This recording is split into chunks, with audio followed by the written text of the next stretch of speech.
about it. It's a very interesting vehicle in North America. It was not available here. I imported this from Japan. I got it about 2 months ago, and I got a lot to say about it. It's an interesting thing. This is my 2007 Honda Odyssey Absolute. It is the RB2 chassis code, which means that it is all-wheel drive. The RB generation, being the international market Honda Odyssey, was sold from 2003 to 2008. The RB1s are the front-wheel drive variants. The RB2s are the all-wheel drive variant.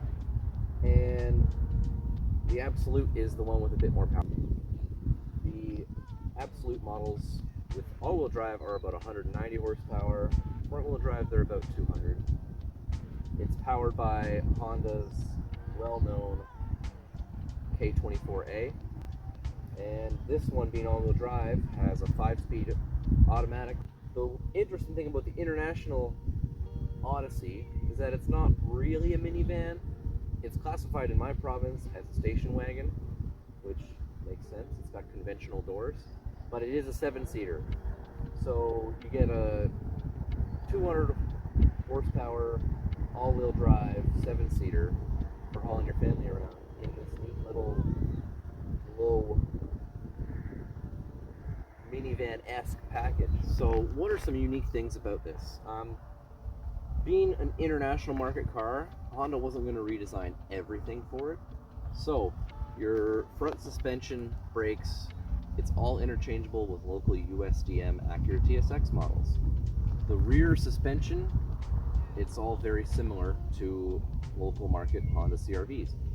The rear brakes are almost interchangeable. You do have to change the calipers. If you don't, the thickness and difference in the rotors can cause some shuddering. But I just did a whole other video on that. I'll put the link up there on how to convert the rear. It's just a regular brake job. You just gotta change calipers. But you can get Honda CRV brakes from the local North American market on the back of this. The front is all Acura TSX. Same with the engine is basically the same, the K24A. Yeah, it kind of looks a bit like a 2010 Honda Civic here. It's just a little bit wider, a little bit lower. The cool thing is it does come with, like, as for a van wagon, like a family hauler, it's got like a front lip kit, it's got side skirts on it. It's all from the factory. It's got lights in the turn signals, power folding mirrors.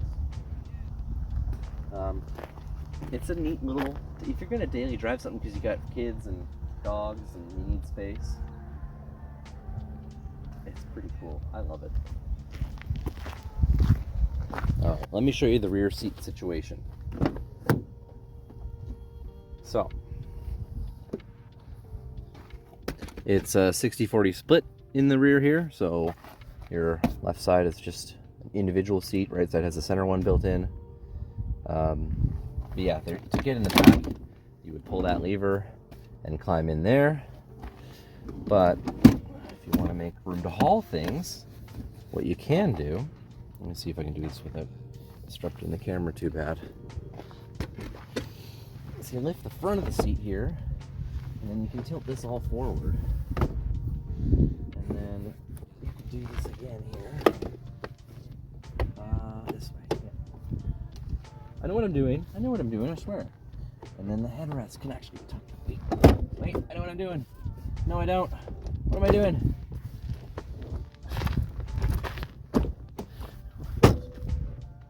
I don't know what I'm doing.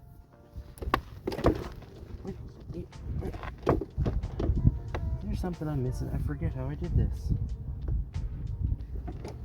Headrest down.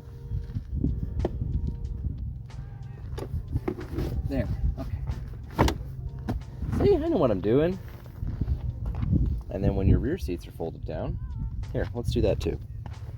So the rear seats, these headrests can fold down like that, and then fold them flat like that.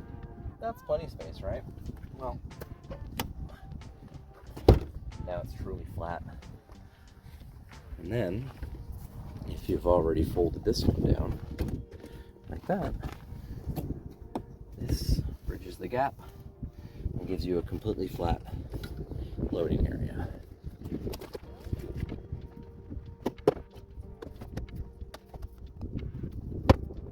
The middle seat area in the rear. It didn't come with the dirt on here. That's my kids doing that. Although I like the carpets here. They're like buttoned together, so they all stay kind of connected and hold each other in place. I like that. That's a nice touch. This seat is really comfortable for a back seat. Got cup holders in the armrest that folds down. You've got your fan adjustment here, just the fan, nothing crazy, but a little circular vents to aim at your face. And grab handles and hooks and whatnot. I like that's a little separate thing. That's kind of nice. Folds down too. I don't know if I've ever sat back here. Yes, I mean I'm 5'11", and I got that seat where I usually have it, and I got like another 3.5 inches of leg room here. This is adjustable, so you can move it up if you want to balance leg room with the rear seat passengers. And same sort goes, the rear seat's a little smaller. This is for kids primarily, but there's cup holders on both sides. That one's closable, and they've got their own roof vents, so everyone's nice and comfy. Yeah.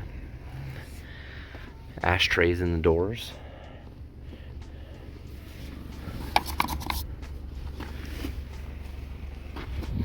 The rear seat has the fold down pockets in the doors. What's nice about this one coming from Japan, it still has the factory plastic glued to the carpet there to protect it, and it still has the film on all the door sills except the driver's door. But it's kind of a neat feature to have. Alright, so to get in the rear, again, this seat has a nice bit of adjustment there, but when you pull on this, it lets it slide forward. So even a full-grown adult like myself, it's not too bad, all things considered. And then obviously whoever's sitting up there might want to adjust, but and this is reachable when you're in the back, so you can pop yourself back out. Getting out's so graceful. So for anyone wondering, there's no issues anchoring forward-facing and rear-facing car seats. It has the same anchors as the North American, with the strap looping down to the back. All right, let's talk about the interior.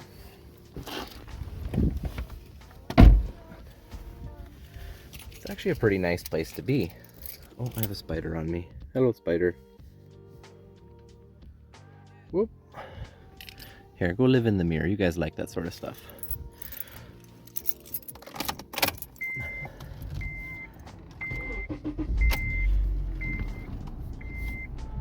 So, up front, got a nice round 3-spoke steering wheel. This one doesn't have any phone buttons on it, but we do got cruise control here. It works up to 110 kilometers an hour on these models. Japan legislation means nothing above that.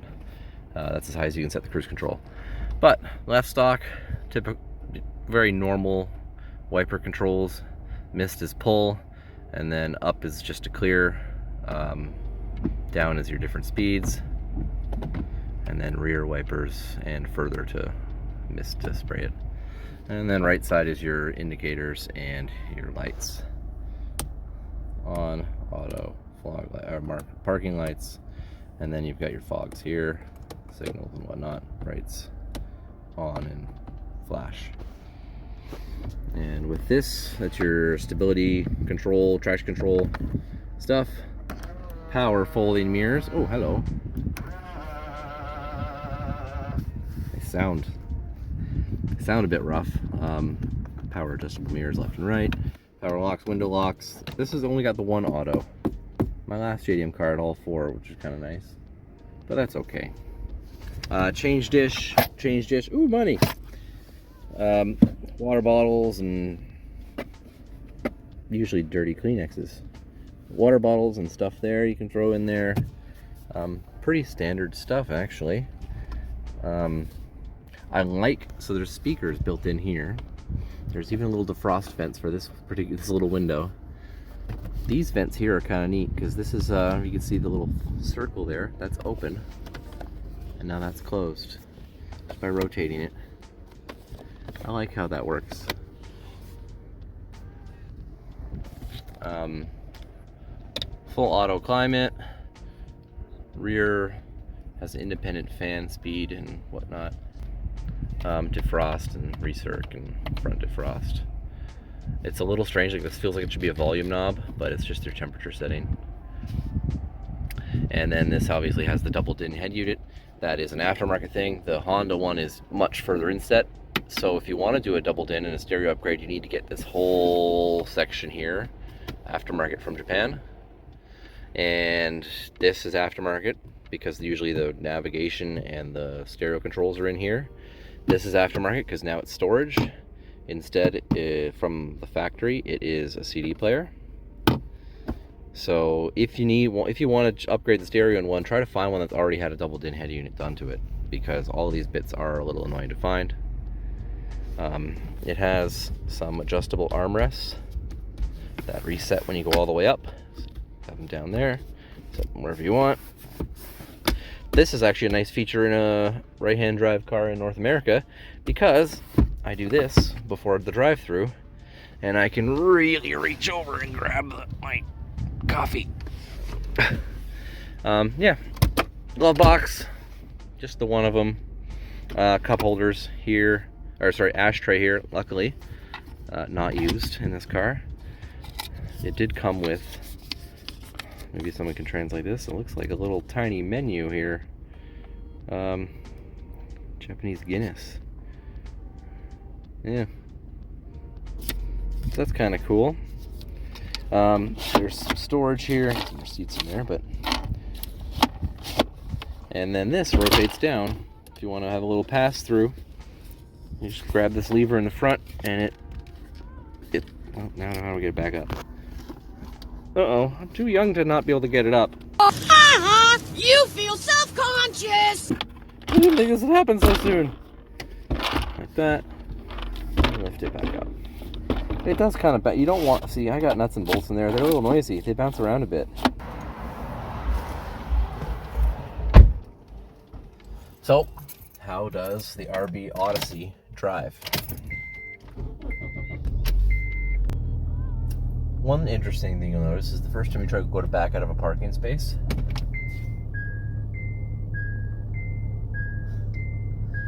plays a little jingle. Need to drive.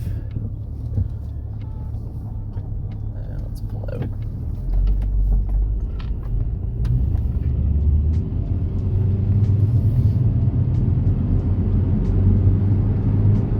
So it drives like a car. Decent power, not fast, not slow, kind of just average.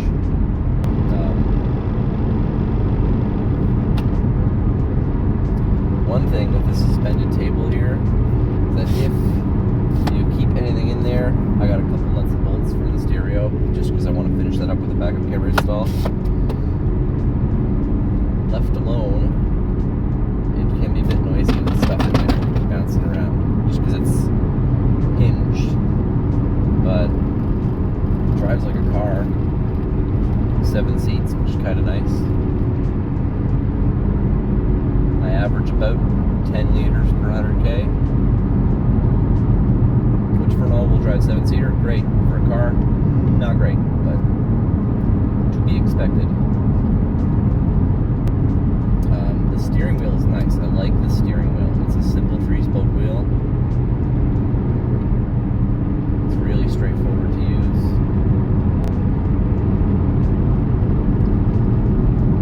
Yeah, the cruise control on JDM cars is limited to 110 kilometers an hour. You can't get it to stay set any higher than that, which is perfect because that is the exact speed limit on the highways where I live. I would never want to set it any faster. That would be ridiculous. Okay. It really is a very easy car to drive. my third JDM imported car. It's probably the easiest, most user-friendly one. It's got really good visibility. As much as these A-pillars are it's getting into the mid-2000s where they started to get thick for rollover safety standards. But this is actually an effective window. I have not really had any issues with blind spots in this. We're on a really old stretch of road that hasn't been repaved in a while. It's got a lot of patches and it's bumpy. So you're bouncing around a little bit on the tripod in the passenger seat. But it's quite comfortable. It was more comfortable when I first got it, and it still had the 17-inch wheels on it. It now has 18s, so with that you're going to get a little bit more harsh of a ride. Maybe some coilovers for it in the future. I think it looks like it needs to be lowered a bit, right? The stereo in this is quite good too. I did put in the head unit because I wanted a North American Android Auto Apple CarPlay head unit.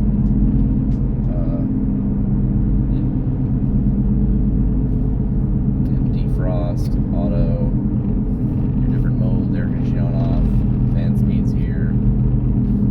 It's pretty straightforward. As for the drive modes, it has a manual mode. This being the all-wheel drive Absolute is a proper automatic, not a CVT.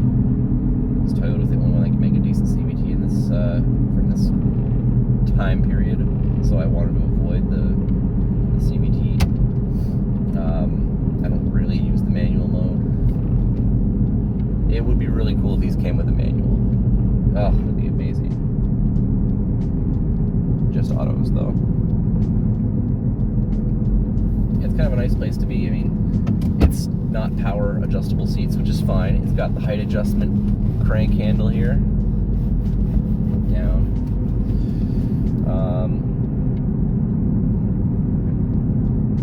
Yeah, sunglasses holder here. Interior lights.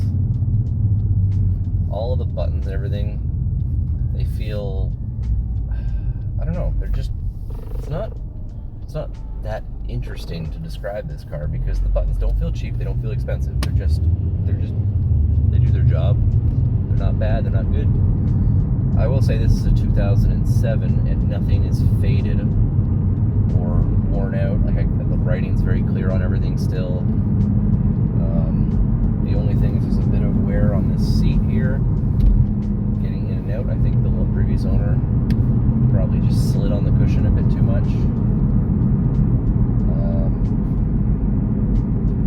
Yeah, the interior's held up really well. I do like that there's not any real scratches on any of the plastic or anything like that. All in all, it's I'm very happy with the car, especially for the money. To find a car in this condition locally, and I say this over and over again with every JDM car I review, to find a car in this condition locally, you have to go 10 years newer. My experience, at least using the importers I've used to find cars there, is that they are in great condition for their age. I would expect this condition in like a 2015, 16, 17 vehicle here, and even then it's probably rustier. I had a 17 Civic I bought with 80,000 kilometers, and the exhaust shield between the muffler and the trunk just actually fell off on this road on the way home one day. Got really loud. I'm like, what is that? I reached under the car and just peeled it away with my fingers. And this is obviously much more solid underneath. There are still rusty cars in Japan, but using a good importer, you find I've had no bad luck. They're all in good shape. It's 3 for 3 now, and I have a 4th one on the way. One of the key things with these, if you're looking for one, is the stereo head unit is difficult to change. You need this replacement piece here that moves the screen forward to get a double din to fit, and that's a few $100s. Then the factory navigation and stereo buttons are in this panel here, so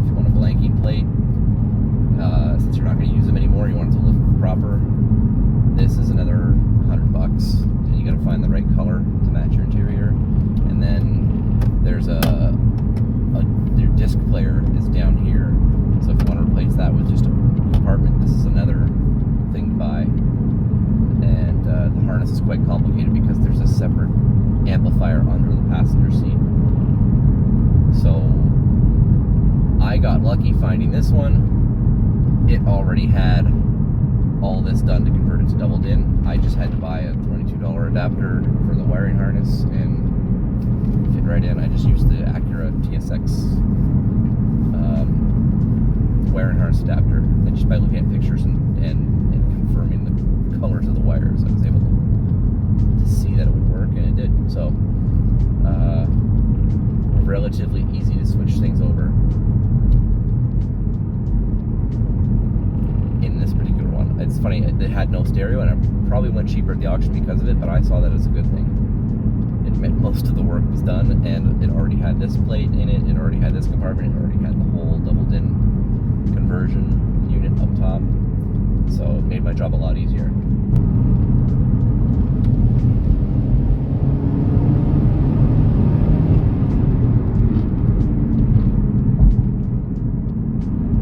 Like I said, they're not fast, they're not slow. Use 0-60s. I'll put it down below. I think it's in around 8 seconds in the all-wheel drive models. The front-wheel drive RB1s,